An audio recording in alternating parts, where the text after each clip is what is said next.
बेटा जन्म दिया था। मैं सरकारी हॉस्पिटल के बिस्तर पर लावारिस पड़ी थी क्योंकि ये बच्चा नाजायज था। मैं खुद नहीं जानती थी ये बच्चा किसका था, पर मेरे घर वालों ने मुझे निकाल दिया।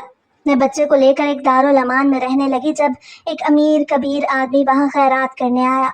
मेरा दिल जोर से धड़का क्योंकि मेरा बच्चा बिल्कुल उसके जैसा था। लेकिन भला ये कैसे मुमकिन था? मैं तो उसे जानती तक ना थी। जब उसने मुझे देखा और बोला तुम ही वो लड़की हो जो मेरी मुजरिम है, मैं ये सुनते ही डर गई। वो मुझे जबरदस्ती अपने साथ कमरे में ले गया। मैं रोने लगी जब उसने, मुझे लगा था कि मेरी जिंदगी में सब कुछ ठीक हो गया था, मगर मेरी आजमाइशें अभी खत्म नहीं हुई थी। एक दिन उस दारुल अमान में एक अमीर कबीर आदमी खैरात करने आया तो उसकी नजरें मुझ पर टिक सी गईं। मैं भी उसको देखकर हैरान थी क्योंकि उसकी शक्ल मेरे बच्चे से मिलती थी। मैं तो ये भी नहीं जानती थी कि मेरे बच्चे का बाप कौन था, मगर बेटा तो नाजायज था। मगर उस शख्स को देख के मुझे लग रहा था जैसे मेरा उसके साथ कोई ताल्लुक रह चुका था। तभी वो शख्स मुझे अपने साथ एक कमरे में ले गया। मैं उसकी मौजूदगी को अपने पास महसूस करके डर गई थी क्योंकि जिंदगी पहले ही मेरे साथ बहुत खेल खेल चुकी थी और मुझ में किसी नए इम्तिहान से गुजरने की हिम्मत बाकी नहीं रही थी। मगर तभी वो कहने लगा कि मेरा नाम मुकद्दस है, मेरा ताल्लुक पाकिस्तान के शहर सियालकोट से है, जहाँ मैं अपनी बड़ी बहन और अम्मा अब्बा के साथ रहती थी। मैं एक मुतवस्सित घराने में पैदा हुई थी जहाँ 2 वक्त की रोटी कमाने के लिए घर के हर फर्द को मेहनत मजदूरी करना पड़ती थी। मेरी बहन मरवा मुझसे 4 साल बड़ी थी और अम्मा के साथ मोहल्ले में सिलाई का काम करती थी। अब्बा एक छोटे से कारखाने में मेहनत मजदूरी करके कुछ पैसे कमा लेते थे जिससे हमारा गुजारा मुश्किल से हो ही जाता था। उस कारखाने में अब्बा चमड़े के बैग सीते थे। अम्मा ने अब्बा से कुछ बुरे हालात का शिकवा नहीं किया था। वो बस हमेशा यही कहती थी कि गरीब वो नहीं होता जिसके पास पैसा ना हो, बल्कि गरीब तो वो होता है जो हालात के सामने हार मान जाए। हमारी जिंदगी सादा मगर बाइज्जत थी। मैं गवर्नमेंट स्कूल में पढ़ती थी और पढ़ाई में अच्छी भी थी। ऊंचे ऊंचे ख्वाब देखना मेरा शौक था। मेरे बहुत से ख्वाब थे कि मैं एक दिन टीचर बनूंगी और अपने घर को बेहतर बनाऊंगी। मैं इतना कमा सकूंगी कि अब्बा को कारखाने से छुट्टी दिलवा सकूंगी और मरवा के हाथ भी खुद ही पीले करवाऊंगी। मगर मैं ये नहीं जानती थी कि ख्वाब जब आंखों से निकलकर हकीकत की जमीन पर उतरते हैं तो अक्सर जख्मी हो जाते हैं। हम दोनों बहनें बेइंतहा खूबसूरत थी, मगर मरवा मेरी निस्बत सादा मिजाज और खामोश तवा थी। वो हमेशा हालात के साथ समझौता करने वाली और एक सादा सोच रखने वाली आम सी लड़की थी। मगर मेरे ख्वाब बहुत ऊंचे थे। मरवा को जो भी मिलता वो उसी में खुश हो जाती, मगर मैं हमेशा बेहतर और ज्यादा लेने के हक में थी। हम जिस छोटे से घर में रहते हैं, कभी कभी मेरा दिल चाहता था कि मैं अपने उस छोटे और आम से घर से निकलकर एक बहुत बड़े घर में रहने लगूं, क्योंकि मुझे गरीब होना बिल्कुल भी अच्छा नहीं लगता था। मैं चाहती थी कि मैं बहुत जल्द इतने पैसे कमाने के काबिल हो जाऊं कि मुझे दोबारा कभी उस छोटे से घर को देखना ही न पड़े। इसलिए मैं खूब दिल लगा के मेहनत कर रही थी, मगर मुझ में सब्र बिल्कुल भी नहीं था। मैं जल्द ही अमीर होना चाहती थी। उस वक्त मरवा मैट्रिक कर रही थी जब अम्मा अब्बा को ये फिक्र सताने लगी कि मरवा अब जवान हो गई थी और उसको उसके घर का कर देना चाहिए था, क्योंकि हमारी बरादरी में लड़की की कम उम्री में ही शादी कर दी जाती थी। इसलिए अम्मा ने एक दो रिश्ते वालियों को मरवा के लिए अच्छा सा रिश्ता ढूंढने के लिए कह दिया था। मैं तो इस हक में बिल्कुल भी नहीं थी कि अम्मा अब्बा मरवा की शादी कम उम्री में कर देते और उसे छोटे से घर से उसको रुखसत कर देते, क्योंकि मैं तो ये चाहती थी कि जब मैं बहुत सारे पैसे कमाऊंगी और हम अमीर हो जाएंगे तो मैं अपनी बड़ी बहन को खुद धूमधाम से रुखसत करूंगी। लेकिन अम्मा अब्बा मेरी बातें सुन के हमेशा हंस दिया करते और मुझे नादान समझते। उनको लगता कि मेरे ख्यालात बहुत ऊंचे थे। शायद इसलिए मैं ऐसा सोचती थी कि मैं अपने घर वालों की तकदीर बदल दूंगी, मगर मैं ये नहीं जानती थी कि मेरे घर वालों की तकदीर मेरी ही वजह से बदलने वाली थी। मगर उस तकदीर का रुख बहुत भयानक होने वाला था। अम्मा तो मरवा के लिए किसी अच्छे से रिश्ते की तलाश में थी, मगर हमारे माली हालात ऐसे न थे कि कोई अच्छा रिश्ता हमें मिल पाता। हमारे घर मरवा के लिए जो भी रिश्ता आता वो लड़का कोई न कोई अनाड़ी ही होता। कभी मरवा के लिए किसी मोची का रिश्ता आता तो कभी किसी ऐसे लड़के का जो लोगों के घरों में झाड़ू पूछा करता था। अम्मा अब्बा ने हर तरह के आम से रिश्ते को इनकार कर दिया। मरवा भी खामोश थी। वो बेचारी तो वैसे भी सादा और मासूम सी लड़की थी। उसको तो अम्मा अब्बा जहाँ भी और जिसके साथ भी ब्याह देते वो खुशी खुशी रुखसत होकर चली जाती। लेकिन वो अम्मा अब्बा के लिए इतना बोझ भी नहीं थी कि वो उसको ऐसे ही किसी एरे गैरे के हवाले कर देते। आखिरकार एक दिन रिश्ता करवाने वाली ने अम्मा को एक रिश्ता बताया। उस लड़के का नाम वसीम था और वो सऊदी अरब में मेहनत मजदूरी करता था। अम्मा अब्बा को लगा था कि शायद अच्छा नसीब हमारा दरवाजा खटखटा रहा था। वसीम की माँ ने साफ कह दिया था कि उनको जहेज की कोई जरूरत नहीं थी। वो तो ये चाहते थे कि बस लड़की नेक हो। हमें लगा था कि हम खुश नसीब थे, इसलिए हमारी दहलीज पर वसीम का रिश्ता आया था। अम्मा अब्बा के दिल में इस रिश्ते को लेके थोड़ा सा डर जरूर था कि आखिर हम गरीबों के घर में इतना अच्छा रिश्ता कैसे आ सकता था। मगर मैं तो वसीम का रिश्ता देखते ही बहुत ज्यादा खुश हो गई और ये सोचने लगी कि जब मरवा शादी करके अपने शौहर के साथ मुल्क से बाहर चली जाएगी तो मैं भी उससे मिलने के लिए बाहर के मुल्क जाती रहूंगी, क्योंकि वो मेरी इकलौती बहन थी और मैं बाहर जाकर मेहनत मजदूरी करके ढेर सारे पैसे कमा सकूंगी। इसलिए मैं चाहती थी कि अम्मा अब्बा इस रिश्ते से इनकार न करें। अम्मा अब्बा भी इस रिश्ते के लिए मान ही गए, क्योंकि वसीम शक्ल सूरत से खूबसूरत तो था ही, लेकिन सीरत से भी वो एक सुलझा हुआ लड़का था। उसकी फैमिली भी छोटी सी थी और सबसे बड़ी बात ये थी कि वो लोग हमसे किसी भी जहेज का मुतालबा नहीं कर रहे थे। मैं बहुत खुश थी और न जाने क्या कुछ सोचने लगी थी। मुझे लगा था कि जब मरवा की शादी वसीम से हो जाएगी तो हम बहुत जल्द अमीर हो जाएंगे और हमारे घर के हालात भी बदल जाएंगे। किसी हद तक तो मैं बिल्कुल ठीक ही थी।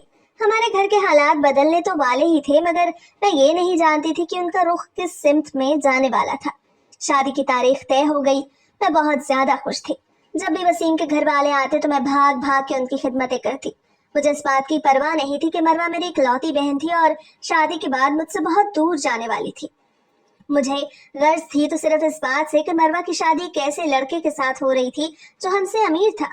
आखिरकार मरवा की शादी सादगी से हो गई और वो वसीम के घर रुखसत होकर चली गई, जो लाहौर में था। वसीम शादी के लिए छुट्टी लेकर पाकिस्तान आया हुआ था, मगर वसीम शादी के लिए एक हफ्ते बाद ही वापस सऊदी अरब चला गया और अब 2 साल तक उसकी वापसी मुमकिन न थी। जब वसीम सऊदी अरब वापस चला गया तो मरवा भी वापस हमारे पास आ गई, मगर मुझे मरवा को देखकर खुशी बिल्कुल ना हुई थी, बल्कि मैं तो उसको उस घर में देखकर एकदम से उदास हो गई थी कि वो वापस क्यों आ गई और वसीम के साथ सऊदी अरब क्यों न चली गई, क्योंकि जब तक वो सऊदी अरब नहीं जा सकती थी मैं भला उसके पास कैसे जा सकती थी। मगर मरवा ये कहने लगी कि वसीम कुछ कागजात बनवा रहा था और जब उन कागजात का काम मुकम्मल हो जाएगा तब मरवा भी उसके पास ही चली जाएगी। मैं हर रोज मरवा से यही पूछती कि क्या उसके कागजात का काम मुकम्मल हो गया या नहीं, मगर जैसे जैसे वक्त गुजर रहा था मरवा खामोश रहने लगी। वो तो ना कोई शिकायत करती ना कोई ख्वाब देखती। खामोश तो वो पहले ही रहती थी, मगर अब उसकी खामोशी एक अजीब तरह की थी, क्योंकि वो मुझसे भी बात नहीं करती थी। बस अम्मा के साथ किसी न किसी काम में लगी रहती। वो नसीम को खत लिखती थी, तस्वीरें भेजती थी जिनका जवाब कभी कभार आता। मरवा की शादी को 6 माह हो चुके थे। वसीम के जाने के बाद मरवा के चेहरे पर एक अजीब सी संजीदगी छा गई। वो पहले की तरह न हंसती थी न मुझसे शोखियों में बात करती थी। मैं तो दिन गिन गिन के गुजार रही थी कि कब वसीम मरवा को अपने पास बुलाया और मुझे भी मुल्क से बाहर जाकर सऊदी अरब देखने का मौका मिल सके, ताकि मैं भी अपनी किस्मत बदल सकूं, क्योंकि मरवा की किस्मत तो बदल ही चुकी थी। और आखिरकार मेरा इंतजार खत्म हो ही गया जब एक दिन मुझे ये खबर मिली कि वसीम ने कागजात का काम मुकम्मल करवा दिया था और मरवा बहुत जल्द सऊदी अरब जाने वाली थी। मैं तो ये खबर सुनकर बेतहाशा खुश थी, मगर मैंने महसूस किया कि मरवा ये खबर सुन के मजीद उदास हो गई। जब मैंने उससे इस उदासी की वजह पूछी तो वो मुझे कहने लगी कि अम्मा अब्बा और मुझसे दूर जाने का गम उसको उदास कर रहा था, मगर मुझे उस पर बेतहाशा गुस्सा आया कि कब किस्मत उस पर मेहरबान हो रही थी तो वो नाशुक्री क्यों कर रही थी। उसके पास तो मौका था कि वो गरीबी से निकलकर अमीरों वाली जिंदगी गुजारे, मगर फिर भी उदास हो रही थी। उदासी सिर्फ वो ही नहीं थी, बल्कि जैसे जैसे उसके जाने के दिन करीब आ रहे थे अम्मा अब्बा भी उदास होने लगे थे, मगर मुझे उन सब पर बेतहाशा गुस्सा आता था। आखिरकार वो दिन आ ही गया जब मरवा नम आंखों के साथ हम सबको छोड़कर वसीम के पास सऊदी अरब चली गई। उस दिन अम्मा अब्बा की आंखों में भी आंसू थे, मगर मेरे चेहरे पर मुस्कुराहट थी और आंखों में वही ख्वाब जो मैं हमेशा से देखती आई थी, अमीर होने के और घर के हालात को बदल कर रख देने के ख्वाब। मैंने जाते हुए मरवा को यही कहा था कि मुझे भी अपने पास बुला लेना, क्योंकि मुझे भी बाहर की अमीरों वाली जिंदगी देखनी है। मगर मरवा मुझे कहने लगी कि वो तो मुझसे और अम्मा अब्बा से दूर बिल्कुल नहीं जाना चाहती थी, मगर मैं ऐसी ख्वाहिश क्यों कर रही थी। मुझे तो खुश होना चाहिए था कि मैं अम्मा अब्बा के पास थी, मगर मुझे उस वक्त उस बात की कोई परवाह नहीं थी। मैं तो सिर्फ और सिर्फ बाहर के मुल्क का पैसा कमाना चाहती थी ताकि अमीर हो सकूं और गरीबों वाली जिंदगी से निकलकर एक बड़े से घर में अपनी जिंदगी गुजार सकूं, जैसा कि मैं हमेशा फिल्म और ड्रामों में देखती आई थी। उस वक्त हमारे घर में किसी के पास मोबाइल नहीं था, बल्कि हमारे मोहल्ले में जो लोग अमीर थे सिर्फ उनके पास ही मोबाइल होता था। ان میں سے ہی ایک گھر عالیہ کا تھا جو میری اسکول کی دوست تھی اور وہ امیر تھی، اسی لیے اس کے پاس اپنا موبائل فون تھا۔ میں ہر روز عالیہ کے گھر جاتی اور اس کے فون سے مروہ سے بات کیا کرتی اور اس سے ہمیشہ ایک ہی بات کہتی کہ وہ مجھے اپنے پاس بلا لے۔ میں نے مروہ سے کبھی یہ نہیں پوچھا کہ باہر کی زندگی کیسی تھی، یا کیا وہ باہر جا کر خوش بھی تھی یا نہیں، اس کو ہماری یاد آتی تھی یا نہیں، بلکہ میں تو اس کو ہمیشہ ایک ہی بات کہتی کہ وہ جتنی جلدی ہو سکے مجھے بھی اپنے پاس بلا لے، کیونکہ میں غریبوں والی زندگی گزار کے تنگ آ چکی تھی اور اس کے پاس جانا چاہتی تھی۔ میری باتیں سن سن کر مروہ کے ساتھ عالیہ بھی حیران ہوتی اور مجھے سمجھاتی کہ باہر کی زندگی اتنی آسان نہیں جتنا کہ میں سوچتی تھی، کیونکہ اس کے اپنے ابا بھی باہر کے ملک میں ہی نوکری کرتے تھے، مگر مجھے ایسا لگتا تھا جیسے باہر کی زندگی اس زندگی سے تو بہت بہتر تھی جو کہ میں اس چھوٹے سے گھر میں گزار رہی تھی۔ میں ہر روز مروہ سے ایک ہی بات کہتی، وہ بس کسی طرح مجھے اپنے پاس بلا لے۔ میں اس کے پاس جا کر ہر طرح کا کام کرنے کے لیے تیار تھی جس سے میں ڈھیر سارے پیسے کما سکتی، مگر میں یہ نہیں جانتی تھی کہ مروہ کے ساتھ ہونے والی میری یہ سب باتیں عالیہ کے علاوہ اس کا بھائی بھی سن رہا تھا اور ایک شیطانی پلان بنا رہا تھا جس سے نہ صرف میری بلکہ میرے گھر والوں کی بھی عزت خراب ہونے والی تھی۔ میں اس بات سے بالکل انجان تھی کہ عالیہ کا بھائی عاصم میرے بارے میں کیا سوچ رکھتا ہے۔ میں تو بس ہر روز عالیہ کے سامنے بیٹھ کے مروہ سے اپنے دل کی باتیں کیا کرتی اور عاصم میری باتیں سن کر میرے ہی خلاف ایک جال بننے میں لگا ہوا تھا۔ جب مروہ کو سعودی عرب گئے 5 مہینے گزر گئے تو مروہ نے خوشخبری سنائی کہ وہ ماں بننے والی ہے اور میں خالہ۔ یہ خبر سن کر میں خوش تو ہوئی، مگر میری سب سے بڑی خوشی صرف اس میں تھی کہ میں باہر کے ملک جاؤں اور عیش و عشرت والی زندگی گزاروں جس کے خواب میری آنکھوں میں بچپن سے ہی تھے، اور عالیہ کا طرز زندگی دیکھ کر وہ دن بدن پروان ہی چڑھ رہے تھے۔ مروہ کے ماں بننے کے بارے میں عاصم کو بھی معلوم ہو گیا اور تب اس کے ہاتھ میں وہ وجہ لگ گئی جب وہ مجھے استعمال کر سکتا تھا۔ مروہ کے ماں بننے کی خوشخبری نے تو جیسے پورے گھر میں خوشی کی لہر دوڑا دی۔ اماں تو سجدے میں گر پڑی، ابا کی آنکھوں میں بھی نمی تھی اور میں خوشی سے پھولے نہیں سما رہی تھی، مگر میری خوشی کی وجہ مروہ کا ماں بننا نہیں تھا، میری خوشی تو کچھ اور تھی۔ مجھے لگا تھا کہ اب میرا مروہ کے پاس جانا آسان ہو جائے گا۔ میں اتنی بے صبر تھی کہ میرے کان صرف میری ہی مرضی کی بات سننا چاہتے تھے اور مروہ کی یا کسی اور کی کسی بات کی مجھے کوئی پرواہ نہیں تھی۔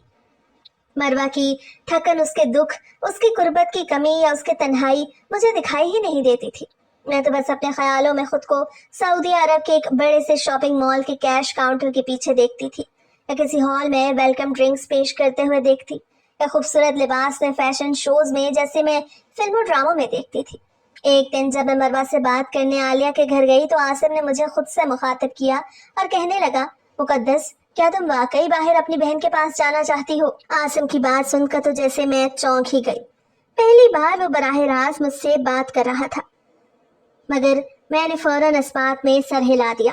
تو مجھے کہنے لگا کہ مجھے سعودی عرب جانے کے لیے اس کے ایک دوست سے ملنا ہوگا، کیونکہ بقول اس کا دوست امارات میں کمپنی چلاتا تھا اور وہ وہاں خوبصورت اور جوان لڑکیوں کو ریسیپشن، سیلز یا ایونٹ مینجمنٹ کی نوکری دیتا تھا، مگر اس نے ایک شرط بھی رکھی تھی کہ مجھے اس کے دوست کو جا کر خود انٹرویو دینا ہوگا۔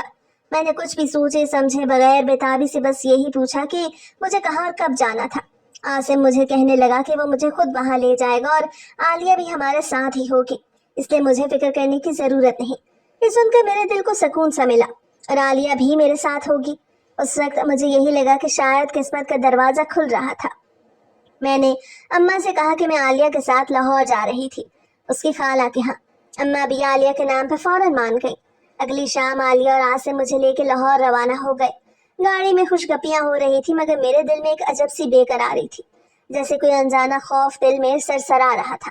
ہم ایک درمیانے درجے کے ہوٹل میں پہنچے جہاں عاصم نے بتایا کہ وہ شخص ابھی پہنچا نہیں، اس لیے ہم پہلے روم میں جا کے آرام کر لیتے۔ روم کا سن کے میں ڈر گئی۔ عاصم کو شاید محسوس ہو گیا کہ میں ڈر گئی تھی، تبھی وہ مجھے کہنے لگا کہ اس کا دوست میرے لیے خود اس ہوٹل میں میرا انٹرویو لینے آ رہا تھا اور وہ تھکا ہوا آئے گا تو انٹرویو بھی آرام سے کرے گا۔ وہ مجھے کہنے لگا تھا کہ میں فکر نہ کرتی کیونکہ وہ اور عالیہ بھی تو ساتھ ہی تھے۔ مجھے اس وقت کچھ بھی غلط نہ لگا کیونکہ عالیہ وہاں تھی اور عاصم اس کا بھائی تھا، مگر جیسے ہی ہم روم میں پہنچے عالیہ کہنے لگی کہ اسے کچھ لینا ہے اور وہ جلدی واپس آ جائے گی، اور پھر وہ وہاں سے چلی گئی اور واپس نہیں آئی۔ میں اس کا انتظار کرتی رہ گئی۔ کمرے میں صرف میں اور عاصم رہ گئے۔ وہ کمرہ بند تھا، وہاں ٹی وی چل رہا تھا مگر آواز بند تھی۔ میں نے بے چینی سے عاصم سے پوچھا کہ اس کا وہ دوست کب آئے گا۔ میری بات سن کر آسم نے مجھے غور سے دیکھا اور کہنے لگا کہ وہاں کوئی نہیں آنے والا تھا۔ میں گھبرا گئی، میری سانسیں تیز ہو گئی۔ میں نے دروازے کی طرف دیکھا کہ شاید وہاں عالیہ آ جاتی، مگر دروازہ اندر سے بند تھا جو آسم نے کمرے میں داخل ہوتے ہی کر دیا تھا، اور میرا دھیان وہاں جا ہی نہیں سکا تھا۔ میں نے گھبرا کے کہا کہ آسم بھائی، اگر وہ مذاق کر رہے تھے تو وہ مذاق اچھا نہیں تھا۔ میں چیخ کر کہنے لگی کہ پلیز عالیہ کو بلائیں، مگر آسم کا چہرہ بدل گیا اور اس کے آنکھوں میں اب وہ شیطان بول رہا تھا جس کا میں نے تصور بھی نہیں کیا تھا۔ وہ اپنے گھٹیا لہجے میں کہنے لگا کہ عالیہ وہاں نہیں آئے گی، کیونکہ وہ سب جانتی تھی۔ وہ میری طرف بڑھنے لگا اور مجھے کہنے لگا کہ تم بھی جانتی ہو کہ تم کس چیز کے لیے آئی ہو، اب یہ موقع ضائع نہ کرو۔ تم امیر بننا چاہتی ہو نا؟ میں نے چیخنے کی کوشش کی، مگر آسم نے زور سے میرا بازو پکڑا اور مجھے اپنی طرف کھینچا۔ مجھے کہنے لگا کہ چیخنے کا کوئی فائدہ نہیں، کیونکہ وہ کمرہ ساؤنڈ پروف تھا، اور ویسے بھی جب میں نے خود کہا کہ میں ہر کام کے لیے تیار تھی، بس مجھے پیسے ملنے چاہیے۔ میں اس کی باتیں سن کے ہکا بکا رہ گئی۔ اس نے میرے سامنے ہزار ہزار کے ڈھیروں نوٹ رکھے اور کہنے لگا کہ لو پیسے اور میرا کام کرو، کیونکہ اب یہ بھی ایک کام ہے اور تمہیں اسی کے بدلے پیسے ملیں گے۔ میری آنکھوں سے آنسو بہہ رہے تھے، میرے جسم سے جان نکلتی جا رہی تھی، میں لڑکھڑا رہی تھی اور زمین پہ گر گئی۔ آسم کے الفاظ میرے کانوں میں مسلسل گونج رہے تھے، تم جیسی لڑکیاں تو اپنی عزت خود تشتری میں رکھ کے پیش کرتی ہیں، تم سے تو صرف فائدہ اٹھانا باقی تھا۔ اور اس رات میری عزت، میری سادگی، میری خواہشیں سب ایک شیطانی انسان کی ہوس کی نظر ہو گئی۔ میں بند کمرے میں عالیہ کا انتظار کرتی رہ گئی، نہ وہ آئی نہ کوئی اور جو مجھے اس درندے سے بچا سکتا۔ وہ درندہ مجھے بے آبرو کر کے میرے منہ پر پیسے مار کے جا چکا تھا۔ وہ رات مجھے شدت سے خود پر اپنے گھٹیا پیسے کمانے کے خوابوں پہ غصہ آیا۔ اگلی صبح میں اپنے کپڑوں کو درست کرتی اپنی ٹوٹی ہوئی انا کے ساتھ اس ہوٹل کے کمرے کے دروازے سے باہر نکلی اور سیدھا بس اسٹینڈ کی طرف چل پڑی۔ مجھے عالیہ نہ ملی، نہ اس کے بھائی کا چہرہ دوبارہ دیکھنے کا مجھ میں حوصلہ تھا۔ میں سارا راستہ خاموش رہی، میری آنکھوں میں آنسو تھے مگر زبان پر ایک دم تالا لگا ہوا تھا۔ جب میں گھر پہنچی تو اماں مجھے کہنے لگی کہ کیا میری طبیعت ٹھیک تھی۔ میں نے خالی نظروں سے اماں کی طرف دیکھا اور صرف سر ہلا کر اپنے کمرے میں چلی گئی۔ جب میں نے آئینے میں خود کو دیکھا تو وہاں سب کچھ پہلے جیسا ہی تو تھا، وہی چہرہ، وہی آنکھیں، مگر میرے اندر کچھ مر چکا تھا، کچھ ایسا جو کبھی واپس نہیں آنے والا تھا۔ میں بہت دیر تک اپنے بے آبرو وجود کو گھورتی رہی۔ ابھی کچھ ہی دن گزرے تھے جب مجھے کسی نامعلوم نمبر سے ایک ویڈیو ملی۔ اس ویڈیو میں تھی، وہی ہوٹل کا کمرہ تھا، وہی لمحے تھے اور وہی بے بسی تھی۔ وہ ویڈیو دیکھ کے میں اندر تک جھلس گئی۔ اس ویڈیو کے بعد ایک میسج بھی ملا کہ اگر میں نے زبان کھولی تو یہ ویڈیو سب کو دکھا دی جائے گی۔ مجھ سے کہا گیا کہ خاموش رہو اور بس کام کرتی رہو، تمہیں اور بھی جگہوں پہ لے جانا ہے۔ میرا سارا وجود لرز گیا۔ مجھے لگا کہ شاید مجھ پہ جو قیامت گزری تھی وہ ختم ہو چکی تھی، مگر وہ تو قیامت کا بس کچھ ہی حصہ تھا۔ ابھی تو میرے ساتھ اور بھی بہت کچھ ہونا باقی تھا۔ میں نے کانپتے ہاتھوں کے ساتھ وہ فون توڑ دیا جو میرے گھر کے دروازے پہ پڑا تھا، مگر وہ دھمکی میرے ذہن میں بجلی بن کر کوند گئی تھی۔ اس دن کے بعد سے عالیہ نے پھر کبھی مجھ سے بات نہ کی۔ میں نے کوشش کی تھی کہ عالیہ کے گھر جا کے اس کو اس کے گھٹیا بھائی کی حقیقت بتا سکتی، مگر عالیہ کی فیملی کچھ دنوں بعد وہاں سے چلی گئی تھی۔ مجھ سے کسی نے کوئی سوال نہیں کیا تھا اور نہ ہی میں نے کبھی کسی کو کچھ بتایا تھا۔ میں بس خاموشی کا مجسمہ بن گئی اور خالی نظروں سے گھر کے در و دیوار کو تکتی رہتی تھی۔ مجھے لگتا تھا جیسے کسی دن آسم اماں ابا کے سامنے میری وہ ویڈیو رکھ دے گا اور اماں ابا مجھے جان سے مار دیں گے، کیونکہ وہ تو جانتے ہی تھے کہ میرا عالیہ کے گھر کتنا آنا جانا تھا۔ میں ہر دن ڈر کے لرز کے گزارتی، میں ذرا سی آہٹ پہ ڈر جاتی، ہر آہٹ پر مجھے ایسا لگتا کہ وہ عاصم تھا۔ اس دن کے بعد سے بھی میرا مروہ کے پاس سعودی عرب جانے کا ارادہ نہیں بدلا۔ میں اس کے پاس ہر قیمت پہ جانا چاہتی تھی، مگر اب میرے پاس عالیہ کا موبائل نہیں تھا جس سے میں مروہ سے کوئی رابطہ رکھ سکتی۔ کافی مہینے گزر گئے، سب کچھ ٹھیک تھا۔ میں آہستہ آہستہ وہ سب کچھ بھولنے لگی جو میرے ساتھ اس ہوٹل کے کمرے میں ہوا تھا۔ ایک طرح سے میں خوش بھی تھی کہ اس بارے میں کسی کو کچھ معلوم نہ تھا۔ مجھے لگا تھا کہ سب کچھ ٹھیک ہو گیا تھا، مگر ایک دن جب میں گھر میں اکیلی تھی تو دروازے پر بہت زور کی دستک ہوئی۔ میں ڈر گئی۔ میں نے ڈرتے ڈرتے دروازہ کھولا تو وہاں ہمارے محلے کا ہی ایک بچہ ہاتھ میں لفافہ لیے کھڑا تھا۔ میں نے اس بچے سے وہ لفافہ پکڑا اور جب میں اس سے کچھ پوچھنے ہی والی تھی تو ایک دم سے وہاں سے بھاگ گیا۔ وہ لفافہ بھاری تھا۔ میں نے اندر آتے ہی اس لفافے کو کھولا تو میرے پیروں تلے سے زمین نکل گئی۔ اس میں میری کچھ تصویریں تھیں جو اسی ہوٹل کے کمرے میں بنائی گئی تھی۔ और उन तस्वीरों में मेरी हालत देखकर कोई भी मुझे बेइज्जत और बेआबरू होने का ताना दे सकता था। उन तस्वीरों के साथ एक कागज भी था जिस पे लिखा था कि अगर मैं चाहती थी कि वो तस्वीरें मेरे अम्मा अब्बा या मरवा के हाथ ना लगे तो मुझे उसके ऊपर लिखे पते पे जाना था और एक बार फिर से वो सब कुछ करना था जो पहले भी मेरे साथ हो चुका था। मुझे एक झुरझुरी आ गई और मैंने पूरी ताकत के साथ उस लिफाफे को उठा के दीवार पे दे मारा।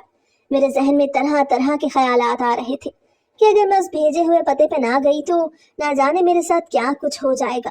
पहले तो मैं ये शुक्र करती थी कि इस बारे में किसी को भी कुछ मालूम नहीं था, लेकिन ये सोच कर ही मेरी रूह तक काम गई कि अगर इस बारे में किसी को मालूम हो गया तो अम्मा अब्बा तो जीते जी मर जाएंगे। मुझे कुछ समझ नहीं आ रहा था कि मैं क्या करूं। मैंने उस लिफाफे को आग लगा के पानी में बहा दिया और ये सोच कर मुतमईन हो गई कि मैं दोबारा वैसा कोई काम नहीं करूंगी जिसकी वजह से मुझे पछताना पड़े। मैंने बहुत मुश्किल से खुद को पुरसुकून किया और गुजरे हुए दिनों को भूलने की कोशिश करने लगी। मुझे लगा था कि उस लिफाफे को जला देने से मेरी मुश्किलात खत्म हो गई। जब काफी दिन गुजर गए तो एक दिन एक और रंग का लिफाफा मेरे घर की दहलीज पे पड़ा था। जब मैंने वो लिफाफा खोला तो मैं खुशी से उछल पड़ी क्योंकि वो लिफाफा मरवा ने भेजा था। उस लिफाफे में एक नीले रंग का कागज था और उस पे लिखा था कि अब उसकी डिलीवरी के आखिरी दिन थे और उसको मेरी जरूरत थी क्योंकि वो घर के सभी काम अकेले नहीं कर सकती और वसीम ड्यूटी पे होता था। उसको आराम की जरूरत थी और किसी अपने की जरूरत थी तो उसका ख्याल रख सकता, इसलिए वो मुझे अपने पास बुलाना चाहती थी। मैं तो खुशी से झूमने लगी। उस वक्त मेरे जहन से आसिम, आलिया, उस होटल में गुजरे वो भयानक रात और आसिम की तरफ से मिलने वाला वो लिफाफा सब कुछ ही तो निकल चुका था। उस वक्त अगर मेरे जहन में कुछ चल रहा था तो सिर्फ ये कि मैं बहुत जल्द मरवा के पास जाने वाली थी और मेरे ख्वाब बहुत जल्द पूरे होने वाले थे। मैं एक बार फिर से वो सब ख्वाब देखने लगी जो आसिम के मेरी जिंदगी में आ जाने के बाद से थम से गए थे। जब मैंने अम्मा अब्बा को इस बारे में बताया तो अम्मा भी बेतहाशा खुश हो गई और मेरे मरवा के पास जाने पे उनको भी कोई एतराज नहीं था, बल्कि अम्मा अब्बा तो मुझे खुशी खुशी मरवा के पास भेजने के लिए तैयार हो गए थे। मैंने बहुत खुशी खुशी अपना सारा सामान तैयार करना शुरू कर दिया और ऊंचे ऊंचे ख्वाब एक बार फिर मेरी आंखों में लौट आए। मैं उस सब कुछ सोचने लगी कि मुझे मरवा के पास जाके क्या कुछ करना था और किस तरह से ढेर सारे पैसे कमाने थे। जिस दिन मैं उस लिफाफे पे लिखे हुए पते पे जाने वाली थी, अब्बा बहुत खुशी खुशी मुझे छोड़ने जा रहे थे। वो एक बड़ी सी बिल्डिंग थी जहां से मुझे अपना पासपोर्ट और दूसरे कागजात लेने थे, क्योंकि मरवा मुझे पहले ही बता चुकी थी कि मेरे सारे कागजात का काम वसीम ने मुकम्मल करवा दिया था और मुझे बस वो सब कागजात एक बड़ी सी बिल्डिंग में जाके लेने थे और उसके बाद एयरपोर्ट पे जाना था जहां से मैं मरवा के पास जा सकती थी। मुझे लगा था जैसे मैं हवाओं में उड़ रही थी। मेरी जिंदगी का सबसे बड़ा मकसद पूरा होने वाला था। सब कुछ बिल्कुल ठीक हो रहा था। उस बड़ी सी बिल्डिंग में मैं अब्बा के साथ ही गई और एक सूटेड बूटेड आदमी से मिलने के बाद मुझे बहुत सारे कागजात मिल गए। चंद ही दिनों के बाद मेरी फ्लाइट थी और मुझे लाहौर से सऊदी अरब जाना था। अम्मा अब्बा मुझे मरवा के पास भेजने से खुश तो थे, मगर उनकी आंखों में भी एक नमी तैर रही थी, क्योंकि एक बेटी तो पहले ही उनसे दूर जा चुकी थी और अब शायद मैं भी उनके हाथों से निकलने वाली थी। उस दिन मैं बहुत खुश होकर तैयार हुई। अब्बा मुझे एयरपोर्ट पर छोड़ने आया और मैं खुशी खुशी जहाज की तरफ जाने ही वाली थी जब एक आदमी ने आके मुझे रोका और कहने लगा कि मेरे सामान की तलाशी लेना रह गया था। मैं मुतमईन होकर उसके साथ चल पड़ी, क्योंकि इतना तो मुझे भी मालूम था कि ये भी सफर का एक जरूरी हिस्सा था। मगर उस आदमी के साथ जाना मेरी सबसे बड़ी भूल थी। वो मुझे लेके एक कमरे में गया जहां मेरे सामने वो ही घटिया चेहरा लिए खड़ा था। मेरी रूह तक कांप गई। मैं वापसी का कोई रास्ता ही नहीं बचा था। मैंने वहां से भागने की कोशिश की, मगर उस आदमी ने मुझे जोर से पकड़ लिया जो मुझे लेके आसिम के पास आया था। मेरी आंखों के सामने होटल का वही मंजर घूम गया जिसको मैं भूलने की कोशिश कर रही थी, मगर आसिम की बात सुन के मेरे रहे सहे औसान भी खता हो गए। वो मुझे कहने लगा कि उसने मुझे बहुत आराम से अपने पास बुलाया था, किसी बच्चे के हाथ वो लिफाफा भेजकर, मगर मैंने उसको नजरअंदाज कर दिया। तब उसको यह कदम उठाना पड़ा कि उसको मरवा के नाम का लिफाफा भेजना पड़ा, क्योंकि वो जानता था कि मैं मरवा की किसी भी बात से इनकार नहीं कर सकूंगी। और ऐसा ही तो हुआ था। मैं उस लिफाफे पे अंधा यकीन करके उसके सामने खड़ी थी। अम्मा अब्बा को तो यही लगा था कि मैं मरवा के पास जा चुकी हूँ, इसलिए वो मुझे तलाश करने नहीं आ सकते थे। उस दिन के बाद से हर दिन मुझ पे एक नई कयामत ढाई जाती। मुझे एक तारीख कमरे में बंद कर दिया जाता और न जाने कौन कौन आके मुझे अपनी हवस का निशाना बनाता, और आसिम भी उनमें से एक ही था। میں ہر روز درد سے تکلیف سے چیختے چلاتی، مگر جیسے جیسے وقت گزرتا گیا مجھے یہ یقین ہوتا چلا گیا کہ اس تاریک کمرے میں میری مدد کو کوئی بھی نہیں آنے والا، مجھے کوئی بھی بچانے والا نہیں تھا۔ میری قسمت میں جو اذیت لکھ دی گئی تھی مجھے اس اذیت سے کوئی بھی نہیں روک سکتا تھا۔ میں ہر روز اپنے مرنے کی دعا کرتی، مگر قسمت میرے لیے ہر قدم پر ایک نیا امتحان تیار رکھتی۔ مجھے نہ جانے کون کون سی دوائیں دے کے بے ہوش کر دیا جاتا۔ کبھی کبھار میری آنکھیں کھلتی تو کمرہ تاریک ہوتا، یا اگر کبھی روشن بھی ہوتا تو میں اپنے سامنے موجود چہروں کو پہچان نہیں پاتی۔ آخر ایک دن قسمت کو مجھ پہ ترس آ ہی گیا، جب ان لوگوں نے مجھے لاوارثوں کی طرح کسی سڑک کے کنارے پر پھینک دیا۔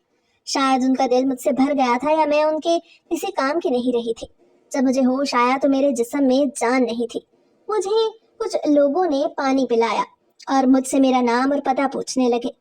مجھے ان لوگوں کو اپنے ابا کا نام اور پتہ بتانا ہی پڑا، کیونکہ میں اپنے اماں ابا کے پاس واپس جانا چاہتی تھی۔ مروہ کے پاس جانے کا خیال میرے دل و دماغ سے نکل گیا۔ میں دوبارہ مروہ کے پاس جانے کا سوچ بھی نہیں سکتی تھی، چاہے وہ مجھے خود ہی فون کر کے کیوں نہ بلاتی۔ میرے جسم پر موجود کپڑے بس نام کے ہی رہ گئے تھے، کیونکہ وہ بری طرح سے پھٹ چکے تھے اور میرے پورے جسم پر زخموں کے نشانات تھے۔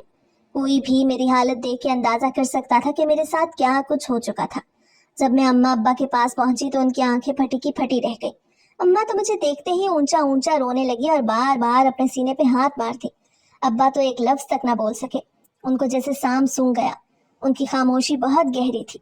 مجھے لگا تھا کہ شاید اماں ابا میرے ساتھ ہمدردی کریں گے، مگر جب کچھ دن گزرے تو میری طبیعت بوجھل ہونے لگی اور مجھے متلیاں ہونے لگی، جس کا مطلب صاف تھا کہ میں حاملہ تھی۔ تبھی ابا آگے بڑھے اور میرے منہ پر ایک زوردار تھپڑ لگایا۔ مجھے کہنے لگے کہ اسی لیے میں نے تجھے منع کیا تھا کہ تو امیر لوگوں سے دوستی نہ کیا کر۔ مجھے ابا کی بات کی کچھ سمجھ نہ آئی۔ تب ابا نے ایک لفافہ میرے منہ پہ دے مارا، جس میں میری عاصم کے ساتھ غیر اخلاقی تصاویر تھی، جن کو دیکھ کر میں نظریں چرا گئی۔ ابا جانتے تھے کہ میرا عالیہ کے گھر آنا جانا تھا اور وہ مجھے منع کرتے رہتے تھے، مگر میں ضد کر کے اس کے گھر جاتی تھی۔ ابا کو لگا تھا کہ میں نے عاصم کے ساتھ جان بوجھ کر منہ کالا کیا ہے۔ میں ان کو اپنی صفائیاں دیتی رہ گئی، مگر کسی نے بھی میری بات کا یقین ہی نہ کیا کہ میرے ساتھ کیا ہوا تھا۔ اوپر سے میرا بڑھتا ہوا پیٹ مجھے مزید رسوائی میں مبتلا کر رہا تھا۔ ابا نے مجھے دھکے دے کے اپنے ہی گھر سے نکال دیا، کیونکہ وہ نہیں چاہتے تھے کہ میری وجہ سے لوگ ان پہ انگلیاں اٹھاتے۔ میں اپنا لاغر وجود لے کے در در پھرنے لگی۔ کوئی بھی مجھے اپنے ساتھ رکھنے کے لیے تیار نہیں تھا۔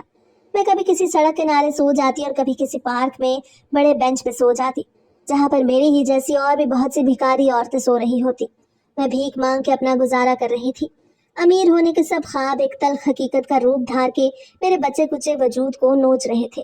مجھے کچھ نہیں معلوم تھا کہ میرے اماں ابا کیسے تھے اور مروہ کیسی تھی۔ مجھے تو صرف اس بات پہ شرمندگی تھی کہ میں نے عاصم کے بارے میں پہلے ہی اپنے ماں باپ کو کیوں نہ بتایا، مگر اب کچھ نہیں ہو سکتا تھا۔